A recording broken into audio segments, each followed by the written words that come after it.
going to talk about a property market that has the potential to boom, okay? With so much growth being seen in areas like Brisbane, Perth and Adelaide, we want to look at other markets which are very early in their growth cycle. And so today I'm going to talk about the Darwin property market.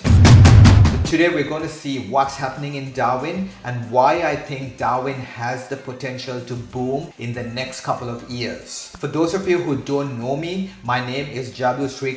I'm a buyer's agent for property investors and I buy properties all around the country using a data-driven approach. So if you want to work with me directly, go to my website propertyframeworkbuyersagency.com.au and book a session with me there. Now looking at Darwin, it is the only capital city with a median price of under 600,000. So median prices are at 592,000 and the big plus here is the rental yields. You can get 6 to 7% rental yields. No other capital city offers rental yields that are this high. In fact, no other area in Australia, unless it's a mining town, offers rental yields that are this high. So a big plus there for investors. Now let's look at the price growth trends here. So this blue line is the price growth for Darwin and you can see nothing has happened over the last 10 to 12 years. Prices have essentially remained flat and you can buy properties at the same price they were selling for back in 2010. A market that hasn't really moved much. Okay, now let's look at the historical trends for Darwin. Now I've taken 6 suburbs in Darwin and I'm looking at the price change between 1995 and 2024. And as you can see, between 2002 and 2010, that was when Darwin boomed.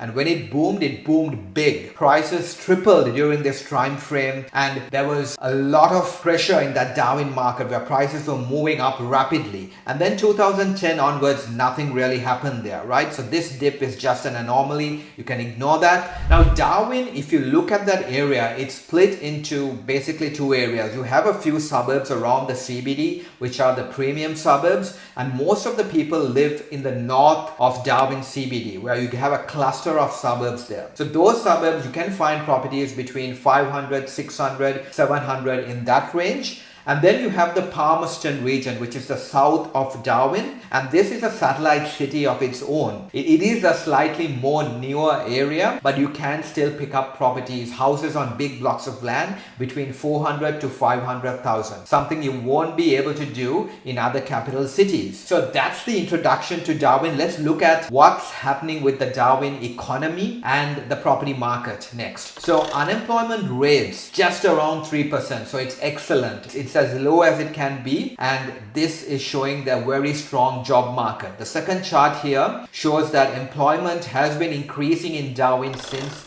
2020. So this signals an improving economy, which is also healthy for its property market. The next one is the job diversity. Like we can see that public administration and safety is the biggest employer, followed by healthcare and social assistance, education and training, accommodation and food services, followed by several other industries. So there are several employers in Darwin, but you have to take note that some of them are indirectly related to the mining industry. Nevertheless, the public administration and safety is the biggest employer and it's also biggest contribution to its GDP and it accounts for 4.9 billion, which is about 20% of Darwin's overall GDP of 20 billion. So it does look that Darwin has the diverse range of jobs, which is important for its property market. Now the next thing is the GDP forecast. And this chart from NAB shows that the forecast for Darwin in 25-26 is at 4.1%. The GDP growth is at 4.1%, which is much higher than any other state.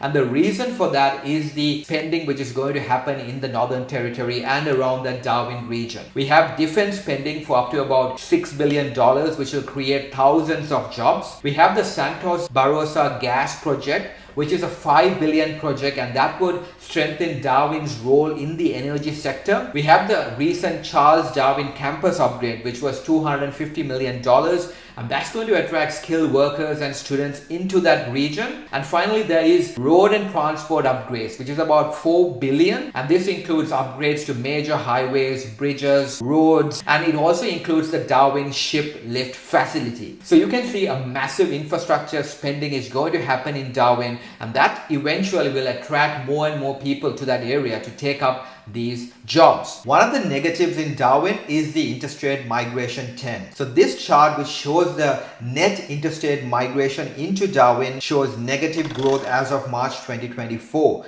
It is at minus 1.6. So Darwin is essentially losing a bit of population. That's a bit of a concern. But because of the economic forecast, because of these infrastructure projects, because of its improving economy, it is expected that more people will come into Darwin to take up these jobs, and these trends will start improving. Now let's get into the property market, the really interesting section. So this one, the data from Hashtag, it shows the sales volume over the last 10 to 15 years, and you can see over the past 3 or 4 months, sales volumes have been picking up in Darwin. The second chart here shows the sales volume in the Palmerston region, and you can see over the last 5 to 6 months, sales volumes have been increasing. Sales volume usually is followed by price growth, right? When there is an uptick in that sales volume, it means that there is more activity in the market and generally price growth follows. If we also see that the stock on market is starting to reduce, and that's what we are seeing in this second chart. If you see that stock on market, there has been that reduction in that about 20% reduction. It's not a massive reduction between 23 24. It is going towards that the reducing trend that we are seeing here in the stock on market. So that's another positive. Now the vacancy rates, which shows the rental demand, shows that vacancy is just around that 1%, so very tight rental market, and rents will increase further, okay, which is very good for investors. The next one is the dwelling approvals trend, and what we can see here is the dwelling approvals is dwindling over the last few years. That means not many properties are going to come onto the market, and therefore there is no chance that there's going to be an oversupply of properties. So limited properties, limited stock, that's a good sign. Now the days on market trend is, it's around that 50-60 days, still not nowhere near a super hot market, but this is going to change in the next year, right? This trend will start reducing. And now let's move to one of the biggest factors in Darwin, the affordability index. So I have the first one is the affordability index for the Darwin region, and you can see it's just above 30 years. So what this means is that this area is super affordable. I'll explain what the affordability index means. It means that if you allocate 50% of your incomes towards your mortgage repayments, how many years is it going to take for you to fully pay off that mortgage? And anything under 30 is super affordable. Darwin is just at 30, and the second one, which shows Palmerston, sitting under 30. So both these regions are super affordable, and that's really a positive sign for the market. Now let's summarize everything we discussed. Now, what are the factors that really show me that this market is going to take off in the next 1 to 2 years? Number one, it really hasn't done anything in the last 10 to 12 years. Prices have remained flat. The affordability, as we just saw, is super strong. It's really affordable for the local residents. The economy is improving. We are seeing unemployment rates really low,